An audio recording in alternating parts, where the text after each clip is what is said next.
Yo les refs, j'espère que vous allez bien. On se retrouve aujourd'hui pour une nouvelle vidéo, la suite de mon aventure sur la bêta d'FM24 avec Chelsea. J'ai vu que les deux premiers épisodes vous avaient pas mal plu, ça fait extrêmement plaisir. Donc voilà, continuez à lâcher vos petits pouces bleus sur la vidéo, à vous abonner à la chaîne si c'est pas déjà fait. Et écoutez, moi je prends beaucoup de plaisir à vous proposer cette aventure sur la bêta d'FM24 avec Chelsea. Alors depuis la dernière fois qu'on s'est vu, j'ai avancé un petit peu en off. J'ai fait quelques rencontres pour faire avancer notre saison. 3 matchs, 3 victoires, donc ça fait très plaisir. On a battu Brighton 3-2 en championnat dans un match où on s'est fait un petit peu dominer, il faut être honnête. Brighton a fait plus de tirs, plus de frappes cadrées, plus d'XG. On était mené au score au bout de 4 minutes de jeu. On a réussi à revenir. On a mis 3 buts d'affilée pour mener 3-1. Gallagher, Osimhen et Ward-Prowse. Alors j'avais dû faire tourner légèrement pour ce match-là suite à la blessure de Mason Mount. C'est pour ça que Gallagher était titulaire. Alors, là, vous allez voir que Madueke m'a pas fait un match de fou sur cette rencontre-là, mais le fait est qu'il s'est rattrapé sur le match d'après. Pourquoi? Parce qu'on a battu dans la foulée de ce match face à Brighton, Fulham 5-0. On les a matraqués, on les a détruits. 24 tirs à 2, 11 tirs cadrés à 0, 4 d'XG. Et Madueke m'a fait un match de fou. Triplé, 10 de notes, un but d'Osimhen et un but de Ward-Prowse encore une fois pour parachever la marque. Donc voilà, un véritable stomp comme on aime de Fulham. Et on a également fait notre deuxième tour de Carabao Cup face à Barnsley. Alors c'est le troisième tour de la compétition, mais c'est seulement notre deuxième match comme on est rentré au deuxième tour. J'avais fait tourner un peu pour ce match, je voulais reposer un peu mes titulaires. Un double pivot, Lavia, Ward-Prowse devant la défense, Jackson en pointe, Mudryk à gauche, Mount de retour de blessure titulaire en 10. J'ai laissé Madueke sur le terrain, il m'a encore fait un très bon match. Et derrière, j'ai pas mal fait tourner aussi. J'ai donné un peu de temps de jeu à Mathia Perrin, notre gardien remplaçant qu'on est allé chercher lors du dernier jour du mercato. Et j'ai eu le retour de Badiachil de blessure, Benoît Badiachil. Voilà, ça fait plaisir de rajouter une option à la défense. En plus de ça, il m'a fait un très bon match, il est très costaud dans le jeu, c'est vraiment génial. Malo Gusto qui était titulaire m'a fait un très bon match aussi. Victoire 5-1, assez facile, 24 tirs à 5, 4,35 d'XG. Il y a eu un premier but refusé de Mudryk pour hors-jeu, sinon Mason Mount, un CSC, Mudryk, Sterling et Ward-Prowse. Mudryk m'a fait un très bon match, hein. Un but et 2 passes D, franchement ça fait plaisir de le voir progresser, donc voilà. 3 rencontres consécutives, 3 victoires d'affilée, ça fait plaisir. Ce qui donne au classement, et ça fait plaisir aussi, si on regarde le championnat, on est deuxième actuellement, à 1 point seulement derrière Liverpool. Alors je vous mens pas, je m'imaginais pas être deuxième à ce stade-là de la compétition après 6 journées. Maintenant, faut être honnête, on n'a pas affronté les adversaires les plus compliqués. On a joué Man City quand même, on a réussi à faire 2-2 contre eux, ça c'est une bonne chose. Là, on va avoir une série de 3 matchs quand même un peu plus compliqués avec Newcastle, Arsenal et Villa. D'ailleurs, je pense qu'on va faire les 3 dans la vidéo d'aujourd'hui. Je me dis, on est dimanche, pourquoi pas se faire plaisir et faire un épisode de 3 matchs. Après ça, on affrontera les Wolves, ça c'est un match que je ferai en off. On aura le quatrième tour pardon, de Carabao Cup face à Newcastle. On a tiré une grosse équipe, donc voilà, on va voir ce que ça va donner. Est-ce qu'on arrivera à poursuivre notre run dans la compétition? Après, on aura une série de 3 matchs plutôt simples qu'on doit gagner, si on doit être honnête, avec Sheffield, Luton et Bournemouth. Et après, ça se corsera un petit peu par là. Tottenham, Forest, Burnley, Palace, ça devrait aller. Mais ensuite, United, Liverpool et Arsenal. Donc voilà, on va gentiment se diriger vers cette rencontre face à Newcastle. Alors, je vais vous montrer l'équipe que j'ai sélectionnée. Retour de Mike Maignan dans la cage. Mathia Perrin m'a fait un très bon intérim pendant la Cup. Mais voilà, gros match, on remet Mike Maignan dans la cage. Rhys James titulaire à droite, Pavard, Badiachil dans l'axe, Chilwell à gauche, Caicedo et Fernandez qui est revenu de blessure aussi devant la défense, Mason Mount en 10, Sterling à gauche, Madueke à droite et Osimhen devant. J'ai laissé Thiago Silva hors de la feuille de match parce que voilà, il est pas fou depuis le début de la saison. Contrairement à ce qui se passe en vrai, malgré que Chelsea ait perdu 2-0 contre Brentford hier, lui il a encore fait un match de fou du haut de ses 39 ans. Mais voilà, sinon Gusto, Colville, Alvarez, Ward-Prowse, Lavia, Gallagher, Mudryk et Jackson sur le banc. On a quand même une belle petite équipe. Franchement, on va se dire les choses correctement, on a une vraie équipe bien sympa. On voit l'équipe de Newcastle en face avec Nick Pope dans la cage, Kieran Trippier, Fabian Schär, Botman, Dan Burn, Guimarães, Tonali qui a pris une suspension de 12 mois quand même dans la vraie vie. Non, 10 mois pardon, rendez-vous compte avec ce scandale de Paris encore une fois. Joelinton, Rafinha, oh Newcastle est allé chercher Rafinha, ok, Saint-Maximin et Isaac, une équipe très sérieuse quand même. On va motiver tout le monde. Si on arrive à gagner à St James Park, ça serait vraiment un gros résultat, les refs, je ne vous mens pas. Ça serait bien d'ailleurs de pouvoir Alors, je vais juste remettre le son rapidement. Voilà, on va encourager tout le monde. Ça serait bien, hein, après notre série de 3 victoires, de continuer à enchaîner les matchs. D'ailleurs, je viens de voir ça, mais on va se remettre en moment clé, histoire que ça ne soit pas trop long, pardon. Donc voilà, je disais que ça serait bien de continuer sur notre bonne série. On n'est qu'à 1 point, hein, derrière Liverpool, qui est premier du championnat, devant des Man City, devant des Arsenal, devant des United. Donc voilà, il faut qu'on continue comme ça. Il y a une chose qui me rend quand même assez heureux, c'est que les recrues font le taf. Et ça fait vraiment plaisir. Alors que là, on est déjà à l'attaque. Va Madueke, provoque, va. On n'est pas passé loin de l'ouverture du score. Encore une fois de la part de Noni Madueke sur cette action. C'est vraiment dommage. Il était à un arrêt. Ah, dommage. Très très bel arrêt d'ailleurs au passage de Nick Pope qui détourne cette frappe en corner. On attaque bien le début de rencontre. Oui, Mason Mount, mets-la dans la boîte. Yes, let's go. 1-0, 15 minutes de jeu. L'ouverture du score de Mason Mount. On a très très bien commencé ce match. Ça fait plaisir sur une assist de Raheem Sterling qui était à la récupération de ce corner là. Sterling que j'ai volontairement laissé en retrait aux abords de la surface sur les corners, justement pour soit frapper si la balle revient, soit recréer ce genre d'opportunité. Et là on voit Mason Mount qui ne loupe pas le cadre. On va féliciter tout le monde, ça fait plaisir. On domine ce début de rencontre. Et ça fait très plaisir. Comme je vous l'ai dit, hein, je ne m'attendais pas forcément à être... Alors que là, c'est Newcastle qui a l'attaque avec Dan Burn. Oh là là là là, ça passe au-dessus. Je ne m'attendais pas forcément à être deuxième à 1 point de Liverpool, si je dois être tout à fait honnête. Mais le fait que nos recrues affichent un très beau niveau et fassent le taf, ça nous aide énormément et ça fait extrêmement plaisir. Osimhen, c'est très très très efficace devant la cage, c'est le moins qu'on puisse dire d'ailleurs. Alors que là, on a une combinaison sur corner. Chilwell frappe. Oui. Let's go! Let's go! 2-0, but de Ben Chilwell. Oh, ça fait plaisir. C'est football, c'est vraiment football. À l'inverse de ce qu'a produit Chelsea hier face à Brentford. Match catastrophique de la part des Blues. On avait l'impression qu'ils n'avaient pas envie de jouer. La première mi-temps, ils ont eu pas mal d'occasions, mais aucune efficacité, il n'y a rien qui voulait rentrer. Alors que là, Chilwell, d'une très très belle frappe à terre, vient nous mettre le deuxième but. Et d'ailleurs, il y a une stat qui était... marquante, frappante, complètement... Oui, Osimhen pour Sterling, let's go! 3-0! Ah, il y a peut-être hors-jeu. Oh, je me suis peut-être emballé pour rien, il y a peut-être hors-jeu. On va vérifier ça, il me paraissait pas hors-jeu. Peut-être c'est Osimhen qui est, à mon avis, sur la remise de Mason Mount, mais je... Ah là là là là là là, je me suis emballé pour rien. Mais ouais, je vous parlais du match de Chelsea hier. Il y a une stat moi qui m'a marqué, que je trouve complètement hallucinante d'ailleurs, c'est que Chelsea à la mi-temps avait 2 frappes cadrées. Brentford a ouvert le score. Va Osimhen. Oh, il est trop fort, let's go. 3-0, on est en train de fracasser Newcastle à St James Park. Qu'est-ce que ça fait plaisir. Oh là là. Oh là là là là, un nouveau stomp en règle.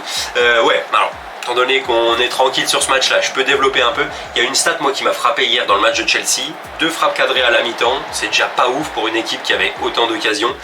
Brentford a ouvert le score, si je dis pas de bêtises, entre la 60e et 70e, un truc comme ça. À la fin du match, Chelsea avait toujours 2 frappes cadrées. C'est-à-dire que... Dommage. C'est-à-dire que t'es mené 1-0 sur ta pelouse face à Brentford, qui est une très très bonne équipe, hein. C'est pas le débat, c'est une super équipe qui est très bien coachée, c'est un club qui tourne très bien, moi j'aime beaucoup ce qu'ils font en tant que club, je trouve que c'est vraiment très intéressant, mais t'es mené 1-0, t'es Chelsea, t'es mené 1-0, ou alors que là on a failli prendre un but de la part d'Alexander Isak, t'es Chelsea, t'es mené 1-0 sur ta pelouse à domicile contre Brentford à la 60e, et pendant toute la deuxième mi-temps, t'arrives pas à faire une frappe cadrée. Ça c'est dramatique, je suis désolé, c'est dramatique, alors que nous on arrive à la mi-temps.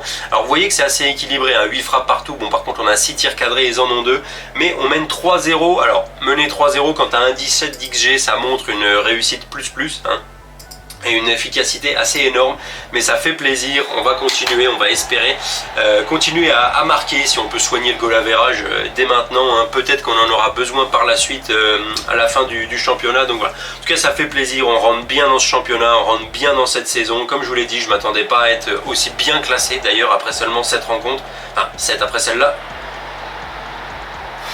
il suffit que j'ouvre ma gueule pour qu'on prenne un but. Ça fait 30 secondes, hein, littéralement 30 secondes qu'on est revenu des vestiaires et Alan Saint-Maximin qui fait ce qu'il veut dans notre défense. Alors déjà là, le ballon perdu par Enzo Fernandez, c'est pas fou.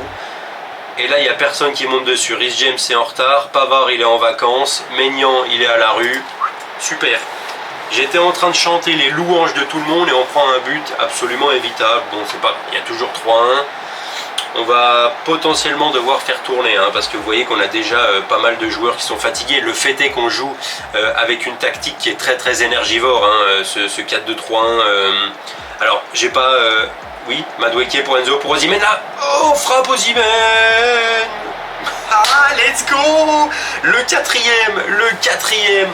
C'est Raheem Sterling qui est là pour conclure ce beau mouvement avec un peu de chance. Il est au rebond, au deuxième poteau. Osimhen aurait pu frapper. J'ai cru que l'action s'était terminée maintenant, ici, après le fait qu'il n'ait pas frappé. Il aurait pu frapper en pivot. Il la remet, la frappe de Madueke qui est contrée, qui revient dans les pieds de Sterling. C'est pas le plus beau but de l'année, mais ça fait plaisir. 4-1, ça restaure notre avantage de 3 buts. Je disais, on va le fait qu'on joue avec une tactique, le fait est qu'on joue avec une tactique qui est très énergivore. Vous voyez que là, Rhys James est déjà cramé, donc on va faire rentrer Malo Gusto. En plus, Rhys James il a pris un jaune. Je vais faire tourner un peu Mason Mount parce qu'il revient de blessure. J'ai pas forcément envie de le cramer complètement. On va mettre Gallagher qui nous a fait un très bon intérim et je vais donner un petit peu de temps de jeu à Mykhailo Mudryk à la place de Raheem Sterling. Raheem Sterling qui nous aura encore fait un très bon match. On va commencer par ces changements-là. Et on verra bien si par la suite on doit en faire d'autres. Je disais, le fait est qu'on joue avec une tactique qui est très énergivore, à un 4-2-3-1. J'ai pas sélectionné le Gegenpress, mais c'est tout comme en fait, parce qu'on demande, si d'ailleurs je peux vous montrer la tactique, on demande aux joueurs d'effectuer un contre-pressing énorme, de contrer, de relancer rapidement, avec un tempo qui est très élevé. Donc forcément ça bouffe de l'énergie, forcément ça demande un certain nombre d'efforts physiques. C'est pour ça que c'est aussi bien, même si on ne joue pas forcément de compétition européenne cette année. Oui, Mudryk pour Osimhen, 5-1, let's go. C'est monstrueux, on est monstrueux. Voilà, ni plus ni moins. Osimhen, quelle efficacité devant la cage. Depuis qu'il est arrivé, c'est à peu près du 1 tir 1 but, hein. Genre 1 tir et demi 1 but si on veut être très exact. Passe en profondeur de Chilwell, Mudryk qui fait un très bon travail et qui décale Osimhen. C'est bien fait, c'est bien amené. On est vraiment très fort. Alors justement, on va pouvoir baisser un peu le rythme, faire ça et on va faire quelques changements en plus. Vous voyez que tout le monde est carbo, ça en dit long, hein, étant donné qu'on joue que le championnat et les coupes nationales. On joue même pas de Coupe d'Europe et on a des joueurs qui sont cramés aussi facilement. Fernandez est cuit, et ben on va faire rentrer Edson Alvarez à sa place. Je vais inverser Alvarez et Caicedo. Chilwell est mort, on va faire rentrer Levi Colwill à gauche. Et Noni Madueke est mort, et bah on va donner un petit peu de temps de jeu à... j'ai fait les 5, je suis complètement con, moi j'ai déjà fait mes 5 changements. Et ben on va finir comme ça, c'est pas grave. Alors si on peut en mettre un 6ème au passage, tant mieux. Mais voilà, on va espérer que personne se blesse, hein. Ce serait con en fin de rencontre, à 5 minutes de la fin d'un match, qu'on gagne 5-1, qu'on surdomine, de perdre un joueur. Alors que là c'est Newcastle qui essaye de réduire le score. Le centre de Rafinha et Guimarães qui marque. Maignan c'est douteux, hein, sur certaines interventions. Je sais pas ce que vous en pensez les refs, il me fait pas... Lui, contrairement à... C'est peut-être la seule recrue qui est pas forcément au niveau attendu. Alors... Je ne suis pas encore en train de regretter l'énorme somme que j'ai mis pour le recruter. Mais le fait est que je suis un peu déçu. Il me fait 6-5 de notes dans un match où on gagne 5-2. Ça prouve littéralement qu'il n'a pas fait un bon match. Et c'est un peu chiant. Quand on voit 80 plaques sur un gardien, le fait qu'il ne soit pas forcément au niveau des autres titulaires, même au moins des autres recrues. Hop, on est content, on va le dire à la presse. Et vous voyez qu'en attendant le match de Liverpool, on passe premier, ça fait plaisir.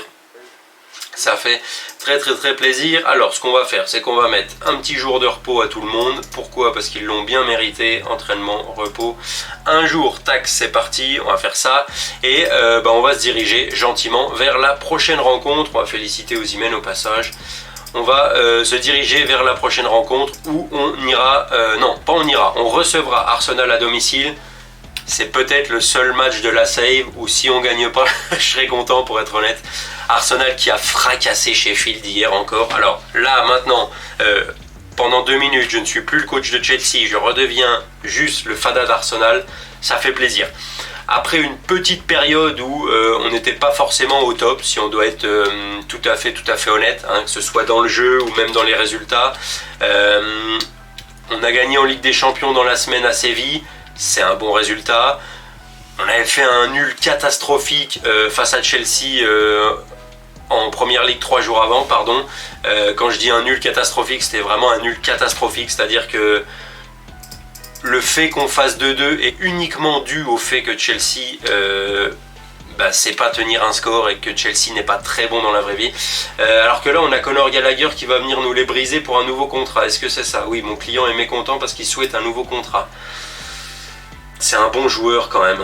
Après, le potentiel est pas dingue. À 23 ans, il est joueur de rotation.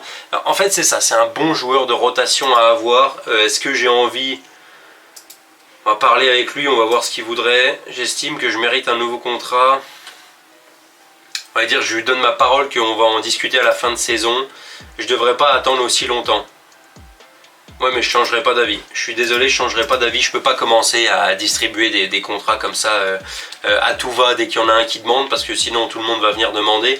Et en plus de ça, comme je vous l'ai dit, Gallagher, il n'a pas un potentiel de fou. Donc, est-ce que j'ai forcément envie de redonner un énorme contrat à un mec qui n'a pas d'un potentiel incroyable, même si c'est un bon joueur de rotation à avoir dans son effectif? Pas forcément. Surtout que j'ai pas mal de très bons jeunes joueurs en prêt qui, je pense, à la fin de saison auront bien progressé et pourront potentiellement revenir et challenger justement les places de joueurs de rotation. Donc j'ai pas forcément là maintenant tout de suite envie de commit un gros salaire sur un joueur de rotation. Donc je disais, j'étais en train de vous parler d'Arsenal, les refs. Après une période un peu plus compliquée dans le jeu et offensivement notamment, où on avait un petit peu perdu d'allant, surtout par rapport à ce qu'on produisait la saison dernière, pour être honnête. Le nul face à Chelsea en championnat le week-end dernier, c'est un miracle, c'est juste parce qu'ils sont mauvais et qu'ils ne savent pas garder un score qu'on fait 2-2. Et encore, on est remis dedans par une énorme boulette de Robert Sanchez, mais voilà, hein, c'était plus... Même la victoire à Séville, hein, pour Arsenal, même la victoire à Séville, elle n'était pas sensationnelle. On a été en contrôle pendant une grosse partie du match, mais le fait est que quand ils ont quand Séville a réduit l'écart en fin de rencontre, voilà, ça respirait pas forcément la sérénité. Ils ont eu plusieurs grosses occasions. Avec le 2-1, on était content, mais voilà, c'était pas la presta de l'année. Donc là, le fait d'avoir Stomp Sheffield hier, alors on me dirait, tout le monde peut mettre une claque à Sheffield tant ils sont mauvais. Ça fait plaisir quand même, surtout retrouver beaucoup d'efficacité offensive, hein, notamment avec un triplé d'Eddie Nketiah. Alors, je parle d'Arsenal, mais concentrons-nous un peu sur notre équipe. Est-ce que j'ai envie de faire tourner? Pas forcément, j'ai pas forcément envie de faire tourner, tout le monde m'a l'air en forme, le moral est bon. Bon, écoutez, on va pas faire tourner, on va rester comme ça, et si jamais je suis amené à faire des changements pendant la rencontre, on le fera. Tout le monde a l'air content de la tactique sélectionnée, c'est déjà pas mal. Côté Arsenal, qu'est-ce qui se passe? Ramsdale dans la cage, Tomiyasu, Saliba, Gabriel, Tierney, Partey, Odegaard, Havertz, Saka, Martinelli, Jesus. Ok. Et je vois aucun nom bizarre. Oh, Granit Xhaka est toujours au club. Ok, dans cette save là, pourquoi pas. On va leur dire de continuer sur la lancée du dernier match. Et on va partir, on va motiver tout le monde, ça serait bien. Si on pouvait enchaîner avec une nouvelle victoire face à, là clairement un prétendant, hein, au top 4. Alors, je dis pas que Newcastle n'est pas un prétendant au top 4 dans ma save, mais quand même un peu moins qu'Arsenal. C'est face aux grosses équipes qu'on doit produire des résultats si on veut espérer une qualif en Ligue des Champions. Alors que là on est déjà à l'attaque, Enzo Fernandez va frapper. Oh dommage, l'énorme arrêt d'Aaron Ramsdale pour empêcher Enzo Fernandez d'ouvrir le score. Oh, combinaison sur corner, Ben Chilwell qui va probablement jouer court avec Mason Mount, remet lui, rentre dans la surface, c'est mal joué ça. Deuxième chance, Chilwell qui récupère.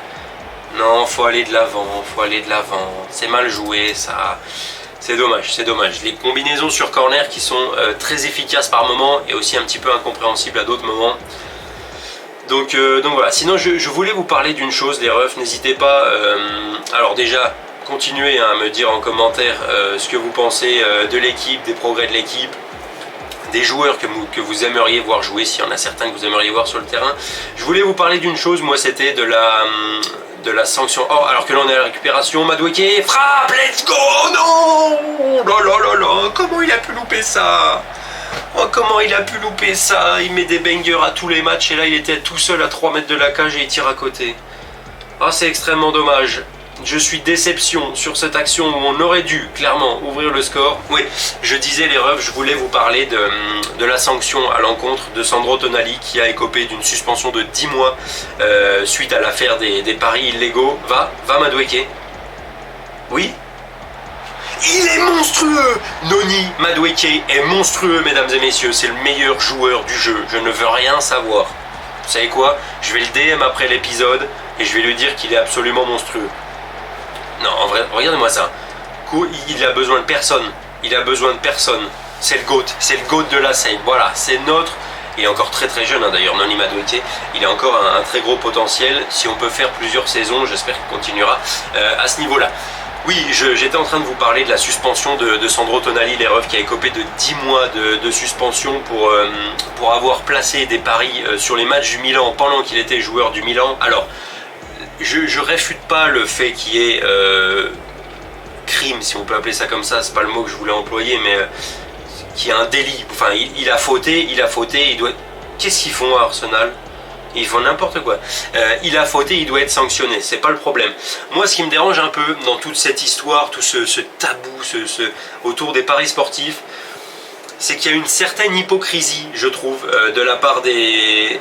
Oh non! Énorme arrêt de Maignan. Énorme arrêt de Maignan au moment où je disais qu'il n'était pas forcément au top lors des derniers matchs. Là, il fait un gros arrêt devant Martinelli. Oui, je trouve qu'il y a une certaine hypocrisie de la part des clubs, des fédérations, des instances vis-à-vis des paris sportifs ou des jeux d'argent en général, on va dire. Pourquoi? Parce que il y a énormément d'équipes aujourd'hui qui sont sponsorisées par des... encore une énorme parade de Maignan. Il y a énormément d'équipes qui sont sponsorisées aujourd'hui par des sites de paris en ligne, des sites de casinos en ligne, toutes sortes de plateformes de jeux d'argent qui sont même pas forcément légales dans tous les pays. Mais je pense que certaines fédérations même doivent être en partenariat avec ce type de sites-là. Le fait que des clubs, des fédérations puissent prendre et générer autant d'argent grâce au sponsoring de ce genre de marques, de sites, de plateformes. Oh, dommage, Mason Mount qui a failli doubler la mise. Le fait que les clubs puissent générer autant d'argent grâce à ce sponsoring de tous ces sites de plateformes de paris en ligne, de jeux en ligne et tout ça, et que dans le même temps on sanctionne très fortement les joueurs qui parient, moi ça me pose problème. C'est-à-dire que Ivan Toney avait déjà pris 7 mois ou 6 mois de suspension, d'ailleurs il devrait revenir courant janvier, il avait déjà pris 6 ou 7 mois de suspension pour une affaire similaire où il avait été reconnu coupable d'avoir parié sur je ne sais combien de matchs pendant qu'il était joueur de Brentford et même avant dans sa carrière. Je suis par contre à l'inverse de Tonali, je suis pas sûr que lui il ait été chopé pour avoir parié sur ses propres matchs. N'hésitez pas à me corriger. Oh dommage, n'hésitez pas à me corriger dans les commentaires si je me trompe, mais je crois pas qu'Ivan Toney ait été épinglé pour avoir parié sur les matchs de son équipe. Là Tonali, lui, il a parié sur les matchs du Milan quand il était titulaire, quand il n'était pas titulaire, donc voilà, c'est vraiment... Voilà, c'est une faute grave, il n'y a pas de souci, mais ça m'embête quand même, ces grosses suspensions qu'on donne aux joueurs, alors que dans le même temps, leur club engrange des millions et des millions justement via le sponsoring grâce à de ces marques-là, quoi. Moi, ça me... Je sais pas, n'hésitez pas à me donner votre avis en commentaire, moi c'est un débat que j'ai depuis un bon moment, pour être tout à fait honnête, alors que là on arrive vers la 70e minute, vous voyez qu'on mène toujours 1-0, on va faire un petit peu de changement. Mason Mount n'est pas au top, j'ai envie de faire rentrer James Ward-Prowse en 10, même si c'est pas forcément son poste habituel, j'ai envie de le faire rentrer en 10. Je vais faire tourner Enzo Fernandez qui me fait un bon match mais qui a déjà pris un jaune parce que j'ai pas envie qu'il prenne un rouge. Je vais mettre Edson Alvarez et je vais le mettre milieu récupérateur de défense pour solidifier un petit peu le milieu à côté de Caicedo. Et on va peut-être faire tourner, pareil, changement habituel, on va mettre Mudryk à la place de Sterling, on va continuer comme ça. Et on va espérer garder ce score de 1-0 jusqu'à la fin. Donc voilà, pour conclure sur cette affaire de paris sportif, je trouve que la suspension de 10 mois envers Tonali, elle est sévère. Je dis pas que quand tu fais une faute, tu dois pas être puni. Bien au contraire, t'as fauté, tu dois être puni. Mais voilà, moi, suspendre un joueur 10 mois alors que son club est sponsorisé, enfin était jusqu'à l'année dernière sponsorisé par un site de paris en ligne, moi ça me dérange, voilà, ça me pose problème. Alors on va faire nos 2 derniers changements les refs, parce que vous voyez qu'il y a du monde qui est cramé. Madueke est mort, et ben on va donner un petit peu de temps de jeu à Nicolas Jackson. On va faire comme ça. Caicedo est cuit, j'aimerais bien qu'il termine le match quand même. Et Reece James, on va faire rentrer Malo Gusto, changement habituel. Voilà, on va finir le match comme ça. Ce qu'on va faire, c'est qu'on va passer en équilibré. On n'a plus forcément besoin de se jeter à l'attaque. Et voilà, alors que là on est déjà à 25 minutes de vidéo. On va peut-être s'arrêter sur 2 matchs du coup aujourd'hui, hein. Peut-être pas faire le 3e contre Villa. Ça aussi c'est quelque chose dont je me pose souvent la question. N'hésitez pas à me dire en commentaire. Ouh, Maignan qui se fait sauver par son poteau, on a eu chaud, on a eu très très chaud. Arsenal qui a frôlé l'égalisation, j'ai pas bien vu qui c'est qui avait fait cette frappe. Mais on a eu très très chaud, et vous savez quoi, c'est peut-être le moment, non c'est pas ça que je voulais faire parce que j'ai plus de changement, c'est peut-être le moment de bétonner, on va se mettre en défensif, on va gagner du temps à fond et on va rester en place à la récupération du ballon. On va finir comme ça, c'est un score qu'il faut absolument tenir, ce 1-0 face à Arsenal. Je disais les refs, n'hésitez pas à me dire en commentaire la durée idéale pour vous d'un épisode de Football Manager à regarder. Alors à noter qu'on garde ce score, on gagne 1-0, ça fait plaisir, on enchaîne sur une nouvelle victoire. On va s'arrêter là je pense pour aujourd'hui, je vais pas faire le... On est premier en attendant le résultat de Liverpool, ça fait très plaisir. Alors oui, je vous disais, je vais pas enchaîner sur un 3e match, on va en rester là pour l'instant, 2 matchs de victoire face à 2 grosses équipes, ça fait très plaisir. Comme je disais, n'hésitez pas à me dire en commentaire la durée idéale pour vous d'un épisode de Football Manager que vous aimeriez voir.